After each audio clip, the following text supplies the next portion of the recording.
Dear students, today we are going to discuss a new term, perquisite or fringe benefits.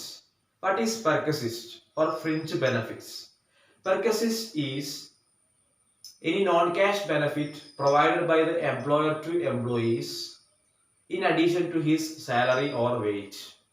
സാലറിക്കോ അല്ലെങ്കിൽ വേജിനോ addition ആയിട്ട് എന്തെങ്കിലും non cash benefits എംപ്ലോയിക്ക് provide ചെയ്യുന്നുണ്ട് എങ്കിൽ അതിനെയാണ് പെർക്വസിസ്റ്റ് എന്ന് പറയുന്നത്. എന്നാൽ ഈ നോൺ ക്യാഷ് പണത്തിന്റെ രൂപത്തിൽ അല്ലാതെയുള്ള എന്തെങ്കിലും ബെനിഫിറ്റ്സ് എംപ്ലോയിക്ക് പ്രൊവൈഡ് ചെയ്യുന്നുണ്ട് എങ്കിൽ അതിനെയാണ് പെർക്വസിസ്റ്റ് അല്ലെങ്കിൽ ഫ്രിഞ്ച് ബെനിഫിറ്റ് എന്ന് പറയുന്നത്.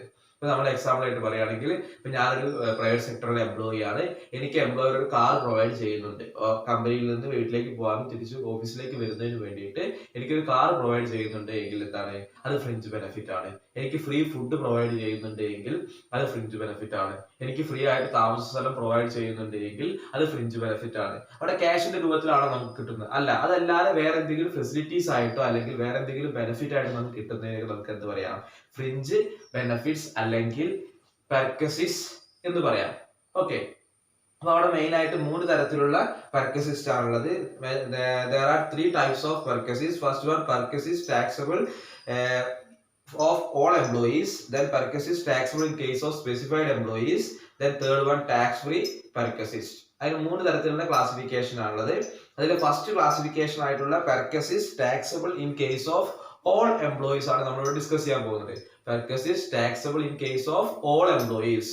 അതിനോട് എന്താണ് എല്ലാ എംപ്ലോയീസിനും ടാക്സബിൾ ആയിട്ടുള്ള പെർക്വസിസ്റ്റിനെ കുറിച്ചിട്ടാണ് നമുക്കിവിടെ ഡിസ്കസ് ചെയ്യാനുള്ളത്. എല്ലാ എംപ്ലോയീസിനും എന്തായിരിക്കും? ഇത് ടാക്സബിൾ ആയിരിക്കും. ഓക്കെ, അതിലെ ഫസ്റ്റ് വൺ ആണ് റെന്റ് ഫ്രീ അക്കോമഡേഷൻ. അതായത് taxable in case of all employees. Perquisite taxable in case of all എംപ്ലോയീസിലെ ഫസ്റ്റ് വൺ ആണ് value of rent free accommodation. Okay, what is rent free accommodation? ആ ടേമത്തിലുണ്ട് അതിന്റെ meaning. Rent free accommodation, വാടക കൊടുക്കാതെ accommodate ചെയ്യാനുള്ള അല്ലെങ്കിൽ താമസിക്കാനുള്ള ഒരു ഫെസിലിറ്റി പ്രൊവൈഡ് ചെയ്യുന്നു. അതാണ് എന്ത്? Rent free accommodation.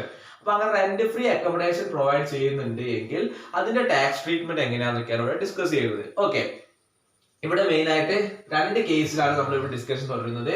First case എന്ന് പറയുന്നത് accommodation is for central government or state government employees. Central ഗവൺമെന്റോ സ്റ്റേറ്റ് ഗവൺമെന്റോ എംപ്ലോയീസിന്റെ കേസിലുള്ള അക്കോമഡേഷന്റെ ടാക്സ് ട്രീറ്റ്മെന്റ് എങ്ങനെയാണ്. ദെൻ സെക്കൻഡ് കേസ് പറയുന്നത് പ്രൈവറ്റ് സെക്ടർ എംപ്ലോയീസ് അല്ലെങ്കിൽ അതർ എംപ്ലോയീസ്.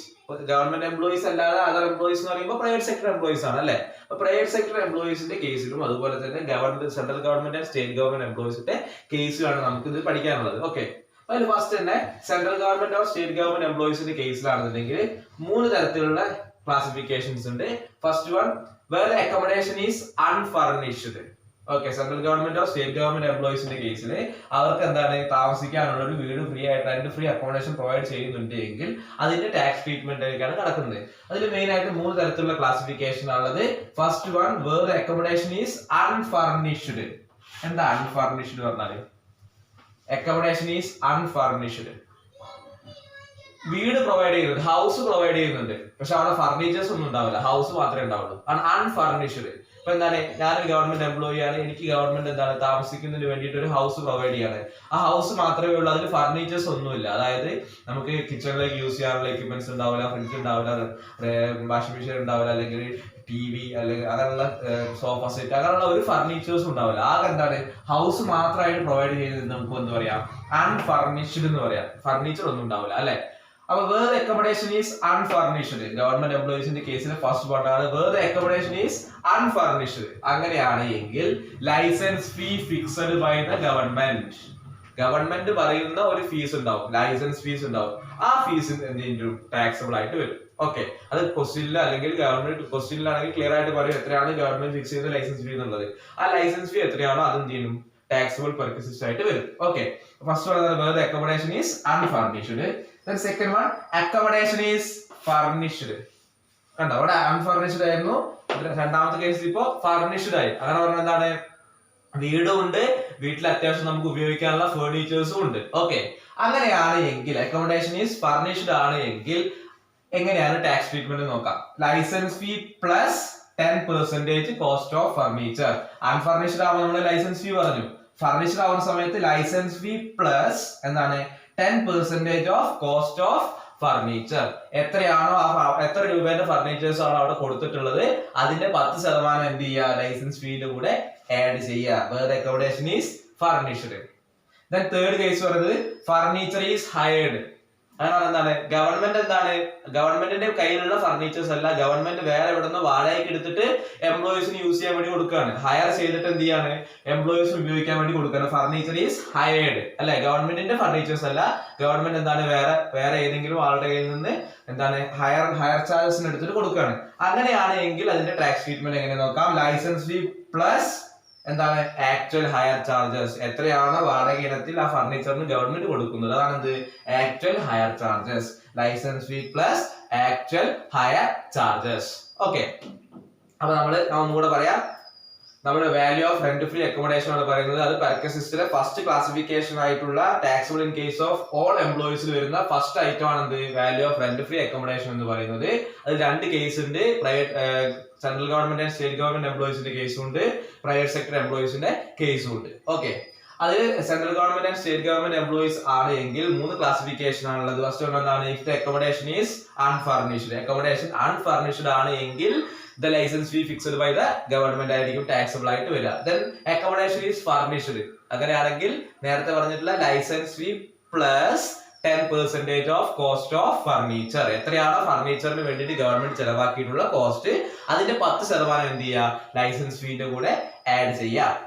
തേർഡ് കേസ് പറയുന്നത് ഫർണിച്ചർ ഹയർഡ്. ഫർണിച്ചർ എന്താണ്, ഗവൺമെന്റ് സ്വന്തമായിട്ടുള്ളതല്ല, ഗവൺമെന്റ് എന്താണ് വേറൊരു വ്യക്തിയിൽ നിന്ന് വേറെ ആളിൽ നിന്ന് വാടകയ്ക്ക് എടുത്തിട്ട് റെന്റിന് എടുത്തിട്ടാണ് കൊടുക്കുന്നത് എങ്കിൽ അവിടെ ടാക്സ് ട്രീറ്റ്മെന്റ് എങ്ങനെ നോക്കാം. Licence fee plus actual hire charges. എത്രയാണോ അതിന് വാടകയായിട്ട് വരുന്നത് അതും കൂടി എന്ത് ചെയ്യുക, ആഡ് ചെയ്യുമ്പോൾ നമുക്ക് ടാക്സബിൾ പെർക്കസിസ്റ്റ് കിട്ടും. ഓക്കെ, അപ്പൊ ഇത്രയാണ് central government and state government എംപ്ലോയീസിന്റെ കേസിൽ നമുക്ക് പറയാനുള്ളത്. ക്ലിയർ? ഓക്കെ, നമ്മൾ രണ്ടാമത്തെ കേസിലേക്ക് വരികയാണ്. കേസ് 2 പ്രൈവറ്റ് സെക്ടർ എംപ്ലോയീസ് അല്ലെങ്കിൽ അതർ എംപ്ലോയീസ്. ഓക്കെ, ഇവിടെ നമ്മൾ 6 കേസസ് ആണ് പറയുന്നത്. 6 കേസസിൽ നമ്മൾ എന്ത് ചെയ്യുന്നത്, ടാക്സ് ട്രീറ്റ്മെന്റ് ഡിസ്കസ് ചെയ്യുന്നുണ്ട്. അതായത് പ്രൈവറ്റ് സെക്ടർ എംപ്ലോയീസിന്റെ 6 കേസസിൽ നമ്മൾ എന്ത് ചെയ്യുന്നുണ്ട്, അതിന്റെ ടാക്സ് ട്രീറ്റ്മെന്റിനെ കുറിച്ചിട്ട് ഡിസ്കസ് ചെയ്യുന്നുണ്ട്. ഓക്കെ, അപ്പൊ അതിൽ ഫസ്റ്റ് കേസ് ആണ് unfurnished accommodation owned by the employer. First case ആണ് unfurnished accommodation owned by the employer, where the accommodation is unfurnished and owned by the employer. എന്തായിരിക്കും, അൺഫർണിഷ്ഡ് ആണ്. നമുക്ക് ക്ലിയർ ആണ്. അവിടെ എന്താണ്, ഫർണിച്ചേഴ്സ് ഒന്നും പ്രൊവൈഡ് ചെയ്യുന്നില്ല, ഹൗസ് മാത്രമേ ഉള്ളൂ. Okay, owned by the employer which means എന്താണ്, അത് എംപ്ലോയറുടെ തന്നെ ഹൗസ് ആണ്. ക്ലിയർ? അത് എംപ്ലോയറുടെ തന്നെ ഹൗസ് ആണ് എന്ത് ചെയ്യുന്നത്, അത് അൺഫർണിഷ്ഡ് ആയിട്ട് എംപ്ലോയീസിന് താമസിക്കാൻ വേണ്ടി കൊടുക്കുകയാണ്. അപ്പൊ ഞാനൊരു പ്രൈവറ്റ് ബാങ്കിലെ എംപ്ലോയി ആണ്. എനിക്ക് എന്താണ്, ആ എംപ്ലോയർ ആരാണ് അതിന്റെ എംപ്ലോയർ, ആ എംപ്ലോയറിന്റെ ഒരു പ്രോപ്പർട്ടി എനിക്ക് താമസിക്കാനായിട്ട് തരികയാണ്, ഫർണിച്ചർ ഒന്നും ഇല്ല. Okay, unfurnished accommodation owned by the employer. ആ ടേമിൽ തന്നെ ഉണ്ടായിരുന്ന മീനിങ് അൺഫർണിഷ്ഡ് ആണ്, ഓൺഡ് ബൈ ദ എംപ്ലോയർ ആണ്. ഓക്കെ, അതിന്റെ കേസിൽ നമ്മൾ ടാക്സബിൾ പെർക്കസിസ്റ്റ് കാണുന്നത് എങ്ങനെയാണെന്ന് വെച്ചാൽ 3 ട്രീറ്റ്മെന്റ് ആണുള്ളത്. First one, population less than or equal to 10 lakh. നമ്മൾ താമസിക്കുന്ന ഹൗസിലുള്ള ആ ഏരിയയിലുള്ള പോപ്പുലേഷൻ എന്ന് പറയുന്നത് 10 lakhsന് കുറവാണ് എങ്കിൽ, 10 lakhs ഈക്വലോ അല്ലെങ്കിൽ കുറവാണ് എങ്കിൽ 7.5% of salary. Okay, population less than or equal to 10 lakh ആണെങ്കിൽ 7.5% of salary. Population between 10 lakh and 25 lakh, 10 lakhന്റെയും 25 lakhന്റെയും ഇടയിലാണ് പോപ്പുലേഷൻ എങ്കിൽ 10% ഓഫ് സാലറിയും. then population above 25 lakh ആണ് എങ്കിൽ 15% ഓഫ് സാലറിയും. ക്ലിയർ? അതായത് accommodation unfurnished accommodation owned by employer ആണ് എങ്കിൽ പ്രൈവറ്റ് സെക്ടർ എംപ്ലോയീസിന്റെ കേസിൽ 3 ക്ലാസിഫിക്കേഷൻ ആയിട്ട് നമുക്ക് ഡിസ്കസ് ചെയ്യാം. പോപ്പുലേഷൻ ലെസ് ദാൻ 10 lakh ആണ് എങ്കിൽ 7.5% ഓഫ് സാലറിയും, population between 10 lakh and 25 lakh ആണെങ്കിൽ 10% ഓഫ് സാലറിയും, പോപ്പുലേഷൻ എബോവ് 25 lakh ആണ് എങ്കിൽ 15% ഓഫ് സാലറിയാണ് എന്ത് ടാക്സബിൾ ആയിട്ട് വരിക. ഓക്കെ, then അടുത്ത് പറയുന്നത് രണ്ടാമത്തെ കേസ് പറയുന്നത് first unfurnished accommodation owned by employer പറഞ്ഞു. then രണ്ടാമത്തെ കേസ് പറയുന്നത് accommodation is furnished, accommodation furnished ആണ് എങ്കിൽ, നേരത്തെ അൺഫർണിഷ്ഡ് ആണ് പറഞ്ഞത്, അക്കോമഡേഷൻ ഫർണിഷ്ഡ് ആണ് എങ്കിൽ അതിന്റെ ടാക്സ് ട്രീറ്റ്മെന്റ്. അൺഫർണിഷ്ഡ് ഫർണിഷ്ഡ് ആകുമ്പോൾ നമ്മൾ ഇത്ര ആലോചിച്ചാൽ മാത്രം മതി. നേരത്തെ നമ്മൾ പറഞ്ഞ പോലെ തന്നെ 10% കോസ്റ്റ് ഓഫ് ഫർണിച്ചർ ഒക്കെ ആഡ് ചെയ്താൽ മതി. അൺഫർണിഷ്ഡോട് എന്ത് ചെയ്താൽ മതി, ഫർണിഷ്ഡ് ആവുന്ന സമയത്ത് കോസ്റ്റ് ഓഫ് ഫർണിച്ചറിന്റെ 10% ആഡ് ചെയ്യുക. അതായത് unfurnished plus 10% of cost of furniture. Clear? അതായത് ഇപ്പൊ നമ്മള് അൺഫർണിഷ്ഡ് അക്കോമഡേഷനിൽ ഒരു ക്വസ്റ്റ്യൻ വന്ന സമയത്ത് നമ്മൾ എന്ത് ചെയ്യാണ്, പോപ്പുലേഷൻ 25 ലാഖിന് 10 ലാഖിന്റെ 25 ലാഖിന്റെ ഇടയിലാണെന്ന് വിചാരിക്കുക. ഓക്കെ, സാലറി 10 ലാഖാന്ന് വിചാരിക്കുക. അപ്പൊ നമുക്ക് എന്താണ് അതിന്റെ ഒരു 10% ഒരു 1 ലാഖ് കിട്ടി. 1 ലാഖ് കിട്ടി. അതായത് population between 25 lakh and 10 lakh എന്നൊരു ക്വസ്റ്റ്യൻ വന്നു. അത് നമുക്ക് ആൻസർ നമുക്ക് സാലറിന്റെ 10% 1 ലാഖ് കിട്ടിയെന്ന് വിചാരിക്കാം. 1 ലാഖ് കിട്ടി കഴിഞ്ഞാൽ ആ 1 ലാഖിനോട് എന്ത് ചെയ്താൽ മതി, അതാണ് unfurnished. 1 lakh plus 10% of cost of furniture. അതിനോട് എന്ത് ചെയ്യാ, 10% ആഡ് ചെയ്യുക. അതായത് അൺഫർണിഷ്ഡിനോട് എന്ത് ചെയ്യുക, 10% കോസ്റ്റ് ഓഫ് ഫർണിച്ചർ കൂടെ ആഡ് ചെയ്താൽ നമുക്ക് എന്ത് കിട്ടും, അക്കോമഡേഷൻ ഈസ് ഫർണിഷ്ഡ് കിട്ടും. ഓക്കെ, ക്വസ്റ്റ്യൻ ചെയ്യുമ്പോൾ ഒന്നും കൂടെ ഡീറ്റെയിൽ ആയിട്ട് ക്ലിയർ ആയിട്ട് മനസ്സിലാവും. ഓക്കെ, അപ്പൊ ഞാൻ ഒന്നും കൂടി പറയാം. പ്രൈവറ്റ് സെക്ടർ എംപ്ലോയീസിന്റെ കേസിലാണെന്നുണ്ടെങ്കിൽ unfurnished accommodation owned by employer ആണ് ഫസ്റ്റ് പറഞ്ഞത്. അൺഫർണിഷ്ഡ് ആണ്, ഓൺഡ് ബൈ എംപ്ലോയർ ആണ് എങ്കിൽ പോപ്പുലേഷൻ അടിസ്ഥാനത്തിലാണ് നമ്മൾ അതിന്റെ കാൽക്കുലേഷൻ നടത്തുന്നത്. 10 ലാഖിന് less than or equal to 10 lakh ആണ് എങ്കിൽ 7.5%, 10 ലാഖിന്റെ 25 ലാഖിന്റെ ഇടയിലാണ് എങ്കിൽ 10%, 25 ലാഖിന് മുകളിലാണ് എങ്കിൽ എന്താണ് 15% ആണ് എന്ത് വരിക, ടാക്സബിൾ പെർക്വിസിസ്റ്റ് ആയിട്ട് വരിക. Okay, then accommodation is furnished ആണ് എങ്കിൽ unfurnished plus 10% cost of furniture. എത്രയാണ് അൺഫർണിഷ്ഡ് ആയിട്ട് വരുന്നത് അതിനോട് എന്ത് ചെയ്യുക, കോസ്റ്റ് ഓഫ് ഫർണിച്ചറിന്റെ 10% ആഡ് ചെയ്യുക. ഓക്കെ, ദെൻ അടുത്ത കേസിലേക്ക് പോവാം. നമ്മൾ പ്രൈവറ്റ് സെക്ടർ എംപ്ലോയീസിന്റെ കേസിൽ 6 ക്ലാസിഫിക്കേഷൻസ് ഉണ്ട് ഞാൻ പറഞ്ഞു. അതിൽ ഫസ്റ്റ് 2 ക്ലാസിഫിക്കേഷൻസ് ആണ് പറഞ്ഞത്. ദെൻ തേർഡ് ക്ലാസിഫിക്കേഷനിലേക്ക് പോവാം. Accommodation is taken on lease or hire. Accommodation is taken on lease. Accommodation is taken on lease. Lease or rent. Okay. മൂന്നാമത്തെ കേസ് പ്രൈവറ്റ് സെക്ടർ എംപ്ലോയീസിന്റെ തേർഡ് കേസ്. ഫസ്റ്റ് കേസ് പറഞ്ഞ private sector employees, first case പറഞ്ഞ unfurnished accommodation owned by the employer. Second case furnished accommodation. Third case accommodation is taken on lease or rent by the employer. By the employer. By the employer. അവിടെ എന്താ, employer വാടകയ്ക്ക് എടുത്തിട്ട് എംപ്ലോയീസിന് താമസിക്കാൻ വേണ്ടി കൊടുക്കുന്നു അല്ലേ. അൺഫർണിഷ്ഡ് അക്കോമഡേഷൻ ആണ് lease or rent by the employer. Employer എന്താണ്, അയാൾ വാടകയ്ക്ക് എടുത്തിട്ട് എംപ്ലോയീസിന് താമസിക്കാൻ വേണ്ടി കൊടുക്കണം. അവിടെ അക്കോമഡേഷൻ ഓൺഡ് ബൈ എംപ്ലോയർ ആണല്ല, accommodation is hired by the employer. Employer വാടകയ്ക്ക് എടുത്തതാണ്. അങ്ങനെയാണ് എങ്കിൽ അതിന്റെ ടാക്സ് ട്രീറ്റ്മെന്റ് പറയുന്നത് actual amount of lease, actual amount of lease, actual amount of lease or 15% of salary, whichever is less, whichever is less, whichever is less. എന്തായിരുന്നത്, accommodation is hired or rented by the employer ആണ് എങ്കിൽ actual amount of lease അല്ലെങ്കിൽ actual amount of rent or 15% of salary whichever is less is taxable. Okay, accommodation is hired by employee ആണ് അല്ലെങ്കിൽ employer ആണ് എങ്കിൽ 15% of സാലറിയോ അല്ലെങ്കിൽ actually എത്രയാണോ lease അല്ലെങ്കിൽ റെന്റ് ആയിട്ട് കൊടുക്കുന്നത് അതിൽ ഏതാണോ ചെറുത് നമുക്ക് എന്ത് ചെയ്യാം, ടാക്സബിൾ ആയിട്ട് എടുക്കാം. ക്ലിയർ? ഇതിനടുത്ത് വരുന്നത് ഫോർത്ത് കേസ് പറയുന്നത് value of accommodation provided in hotel. Value of accommodation in hotel. Value of accommodation in hotel. ഹോട്ടലിലാണ് അക്കോമഡേഷൻ പ്രൊവൈഡ് ചെയ്യുന്നത് എങ്കിൽ നോട്ട്സ് നോക്കുക, കണ്ടീഷൻസ് ഒക്കെ നോട്ട്സിൽ ഉണ്ടാവും. ഇപ്പൊ ക്ലാസ് അറ്റൻഡ് നോട്ട്സിൽ നോക്കാം. Accommodation is provide in hotel ആണ് എങ്കിൽ ഫസ്റ്റ് കേസ് പറയുന്നത് എംപ്ലോയിനെ എന്താണ് ഒരു സ്ഥലത്ത് നിന്ന് മറ്റൊരു സ്ഥലത്തേക്ക് ട്രാൻസ്ഫർ ചെയ്യുന്നതിന് വേണ്ടിയിട്ട് ട്രാൻസ്ഫർ ചെയ്തതാണ്. ആ സമയത്ത് അയാൾക്ക് ഒരു ഹോട്ടലിൽ അക്കോമഡേഷൻ കൊടുക്കുകയാണ് എങ്കിൽ അവിടെ പറയുന്നത് 24% ഓഫ് ഫസ്റ്റ് കേസ് പറയുന്നത് ട്രാൻസ്ഫറിന്റെ കേസിലാണ് പറയുന്നത്. അവിടെ പറയുന്നത് 15 ദിവസത്തിൽ കൂടുതൽ അല്ലെങ്കിൽ 15 ഡേയ്സിന് കുറവാണ് അയാൾ അവിടെ ഹോട്ടലിൽ അക്കോമഡേറ്റ് ചെയ്തത് എങ്കിൽ എന്താണ് അവിടെ ടാക്സബിൾ ആയിട്ട് വരുന്നത് നില്ലാണ്. അവിടെ ടാക്സ് ഒന്നും കൊടുക്കേണ്ട ആവശ്യമില്ല. ഫസ്റ്റ് കേസ് ഇപ്പൊ ഞാൻ എന്താണ് പ്രൈവറ്റ് സെക്ടറിൽ എംപ്ലോയി ആണ്, എന്നെ കൊച്ചിയിൽ നിന്ന് കോഴിക്കോടേക്ക് ട്രാൻസ്ഫർ ചെയ്തു. അപ്പൊ തൽക്കാലം എനിക്ക് എന്താണ് ഒരു 15 ദിവസത്തിൽ കുറവ് എന്താണ് എനിക്ക് അവിടെ എറണാകുളത്തുള്ള ഒരു ഹോട്ടലിൽ അക്കോമഡേഷൻ പ്രൊവൈഡ് ചെയ്തു. അങ്ങനെയാണ് എങ്കിൽ ഞാൻ എന്ത് ചെയ്യേണ്ട, അതിന്റെ മുകളിൽ ടാക്സ് കൊടുക്കേണ്ട കാര്യമില്ല. ട്രാൻസ്ഫറിന്റെ കേസിൽ 15 ഡേയ്സിന് ബിലോ ആണ് അക്കോമഡേഷൻ ഹോട്ടലിൽ കൊടുക്കുന്നത് എങ്കിൽ ടാക്സ് കൊടുക്കേണ്ട. ആണ് ഫസ്റ്റ് കേസ്. രണ്ടാമത്തെ കേസ് പറയുന്നത് അതർ കേസസിൽ പറയുന്നത് ഹോട്ടലിൽ അക്കോമഡേഷൻ കൊടുത്തിട്ടുള്ള മറ്റു കേസസിൽ പറയുന്നത് 24% of salary or actual hire charges whichever is less. 24% of salary or actual charges whichever is less എന്താണ് ടാക്സബിൾ ആയിട്ട് വരും.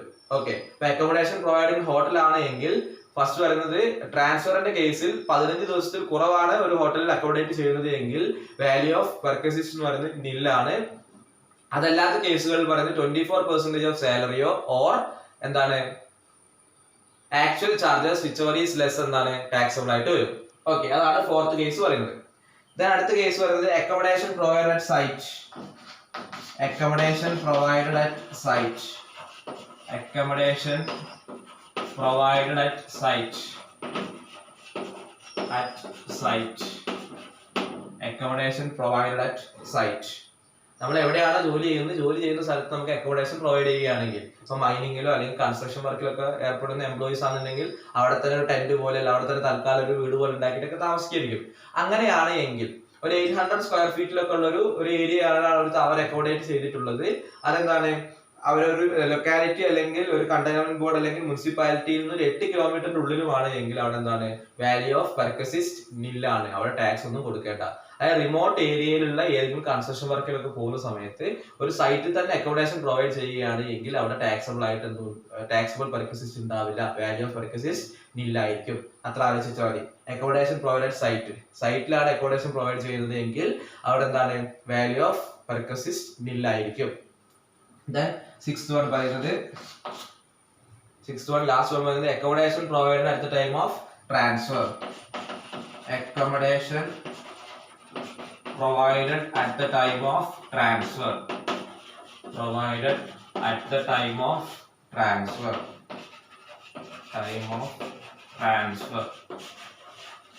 ലാസ്റ്റ് വൺ പറയുന്നതിന് ജസ്റ്റ് ഒന്നും കൂടെ പറയാം. പ്രൈവറ്റ് സെക്ടർ എംപ്ലോയീസിന്റെ കേസസിൽ 6 ക്ലാസിഫിക്കേഷൻസ് ആണ് നമ്മൾ പറഞ്ഞത്. ഫസ്റ്റ് പറഞ്ഞത് unfurnished accommodation owned by the employer. Furniture ഇല്ലാത്ത വീടാണ് കൊടുക്കുന്നത്, ആ വീടിന്റെ ഉടമസ്ഥൻ എന്ന് പറയുന്നത് എംപ്ലോയർ ആണ്.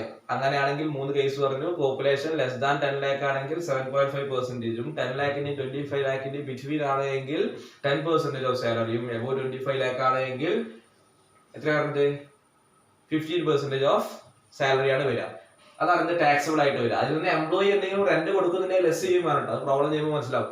ഓക്കെ, അടുത്ത് വരുന്നത് രണ്ടാമത്തെ case accommodation is furnished. Accommodation furnished ആണ് എങ്കിൽ unfurnished plus 10% of cost of furniture കൂടി ചെയ്താൽ നമുക്ക് എന്ത് കിട്ടും, ഫർണിഷ്ഡ് അക്കോമഡേഷന്റെ വാല്യൂ കിട്ടും. തേർഡ് കേസ് പറയുന്നത് accommodation is taken on lease or rent by the employer. Employer വാടകയ്ക്ക് എടുത്തിട്ടാണ് എംപ്ലോയിക്ക് വീട് കൊടുക്കുന്നത് എങ്കിൽ ആ കേസിൽ പറയുന്നത് എന്താണ്, actual rent or lease payable or 15% of salary whichever is less എന്താണ് ടാക്സബിൾ ആയിട്ട് വരും. അടുത്ത് വന്ന് value of accommodation in hotel. ഹോട്ടലിലാണ് അക്കോമഡേഷൻ പ്രൊവൈഡ് ചെയ്യുന്നത് എങ്കിൽ അതൊരു എംപ്ലോയർ ട്രാൻസ്ഫർ ചെയ്തതിന്റെ ഭാഗമായിട്ടാണ് ഹോട്ടലിൽ അക്കോമഡേഷൻ പ്രൊവൈഡ് ചെയ്തത്. അതുപോലെ തന്നെ അത് 15 ഡേയ്സിന് താഴെ ആയിരുന്നു അക്കോമഡേഷൻ കൊടുത്തത് എങ്കിൽ അവിടെ വാല്യൂ ഓഫ് പെർക്വസിസ്റ്റ് നില്ലാണ്. അതാണ് ഹോട്ടലിലെ ആദ്യത്തെ കേസ് പറയുന്നത്. രണ്ടാമത്തെ കേസ് അതർ കേസസിൽ വരുന്നത് 24% of salary or actual charges whichever is less എന്താണ് ടാക്സബിൾ ആയിട്ട് വരും അക്കോമഡേഷൻ ഹോട്ടലിലാണെങ്കിൽ. ഓക്കെ, അക്കോമഡേഷൻ പ്രൊവൈഡഡ് സൈറ്റ് ആണ് എങ്കിൽ നോട്ട്സിൽ കാണാം 800 സ്ക്വയർ ഫീറ്റിലാണ് അവർക്ക് അക്കോമഡേഷൻ പ്രൊവൈഡ് ചെയ്തിട്ടുള്ളത്. അത് താൽക്കാലികമായിട്ടുള്ള ടെമ്പററി ആയിട്ടുള്ള ഒരു സെറ്റപ്പ് ആയിരിക്കും, ടെന്റ് പോലെ ഒരു വീട് പോലെ കെട്ടിയിട്ടൊക്കെ ആയിരിക്കും ഉണ്ടാവുക. അങ്ങനെയാണ് എങ്കിൽ അതുപോലെ തന്നെ അത് മുനിസിപ്പാലിറ്റി അല്ലെങ്കിൽ കണ്ടോൺമെന്റ് ബോർഡിൽ നിന്ന് 8 കിലോമീറ്ററിന്റെ ഉള്ളിലാണ് അല്ലെങ്കിൽ റിമോട്ട് ഏരിയാസിലാണ് എങ്കിൽ അവിടെ വാല്യൂ ഓഫ് പെർക്വസിസ്റ്റ് എന്തായിരിക്കും, നില്ലായിരിക്കും. അതായത് നിങ്ങൾ ഇത്ര മാത്രം ആലോചിച്ച് വെച്ചാൽ അക്കോമഡേഷൻ പ്രൊവൈഡഡ് സൈറ്റ് ആണ് എങ്കിൽ വാല്യൂ ഓഫ് പെർക്വസിസ്റ്റ് എന്താണ് ഇല്ല, അവിടെ എന്താണ് പെർക്വസിസ്റ്റിന്റെ മുകളിൽ ടാക്സ് കൊടുക്കേണ്ട നില്ലാണ്. അത് ആലോചിച്ചുള്ള. അടുത്ത accommodation provided at the time of transfer. ട്രാൻസ്ഫറിന്റെ സമയത്താണ് അക്കോമഡേഷൻ പ്രൊവൈഡ് ചെയ്യുന്നത് എങ്കിൽ അതിന്റെ ടാക്സ് ട്രീറ്റ്മെന്റ് എങ്ങനെ നോക്കാം. ഓക്കെ, ഫോർ എക്സാമ്പിൾ ഞാൻ കോഴിക്കോട് വർക്ക് ചെയ്യുന്ന ഒരു ബാങ്കിൽ വർക്ക് ചെയ്യുന്ന ഒരു എംപ്ലോയി ആണ്. എന്നെന്താണ് ട്രിവാൻഡ്രത്തേക്ക് ട്രാൻസ്ഫർ ചെയ്തു. അപ്പൊ ഈ കോഴിക്കോട് ഓൾറെഡി എനിക്ക് ഒരു അക്കോമഡേഷൻ പ്രൊവൈഡ് ചെയ്തിട്ടുണ്ട്. ഒരു കോഴിക്കോട് ഒരു ഫ്ലാറ്റ് എനിക്ക് താമസിക്കാൻ വേണ്ടിയിട്ട് എംപ്ലോയർ തന്നിട്ടുണ്ട്.